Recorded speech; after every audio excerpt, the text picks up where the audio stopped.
Bev again. And today in this series of videos, I want to talk about calves because somebody actually asked me to talk about that in the series. Great. So as you know, I want you to watch the first introductory one in the series called Wanna Work Out Better, so you can understand what I'm talking about, a good foundation for this series. Okay, so calves. I mean, let's face it, you know, a lot of people don't really worry about their calves, and they don't do a lot of calf exercises. And you see a lot of guys like chicken legs, right? Walking around, you know, big chest, but chicken legs. But you know, if you have nice calves, you can really make your thighs look good. But unfortunately, calves are, let's face it, they're 80 to 90% genetic. That is in terms of length, right?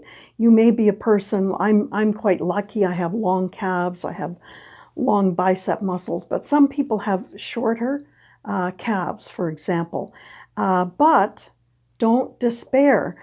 Though they're predominantly slow twitch, you can build them up. And because they're slow twitch, they recover fast, so you can do a lot of sets and reps if you're really after building them up. So, like I say in the introductory one, we're worried about heads. We're worried about the muscles that are acting between the joints, right? We want them to grow and we want to know how to grow them. So, your calves actually are a set of triceps. We don't usually call them that, but that's because there are actually three muscles involved in the calves. So let's unveil them. Now, this one actually has two heads. I'm not going to talk about the heads today, but this is the one that it's kind of shaped like an upside down heart, and it gives your calf that rounded shape.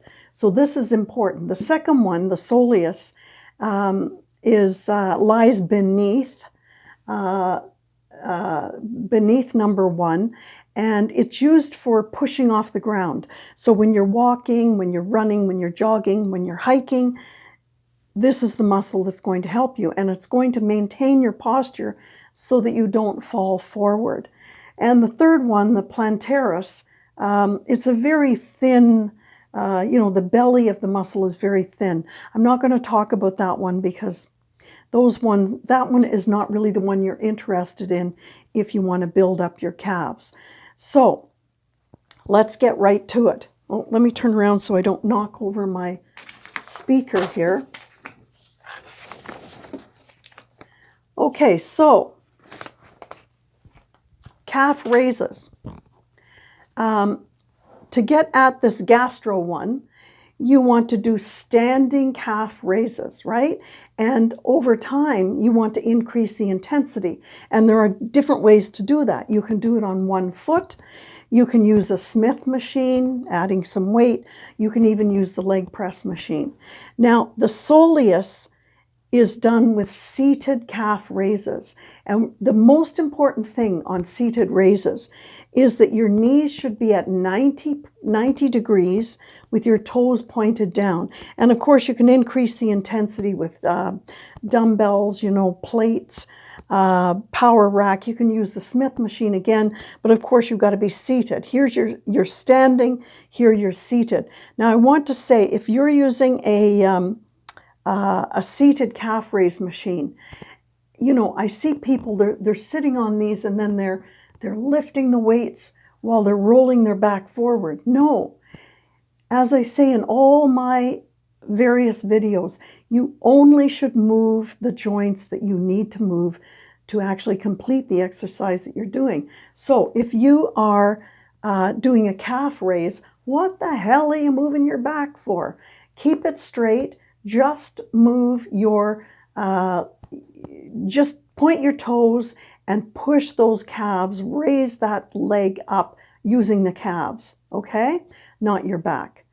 It's my weight leakage video. You know, if you want to see all these IGTV videos, instead of just looking at the post, you roll over to that TV icon, look down there, and you can see all the titles. And anyway, bit of an aside. Now, if I'm not saying there aren't any other exercises. Obviously, there are some compound exercises.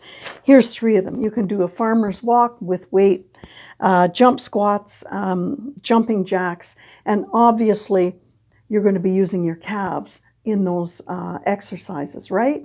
Now, as I said, calves are predominantly slow twitch.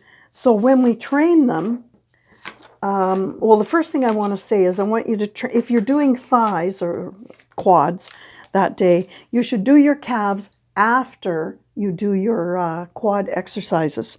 So I would pick at least 1 from each of these after quads.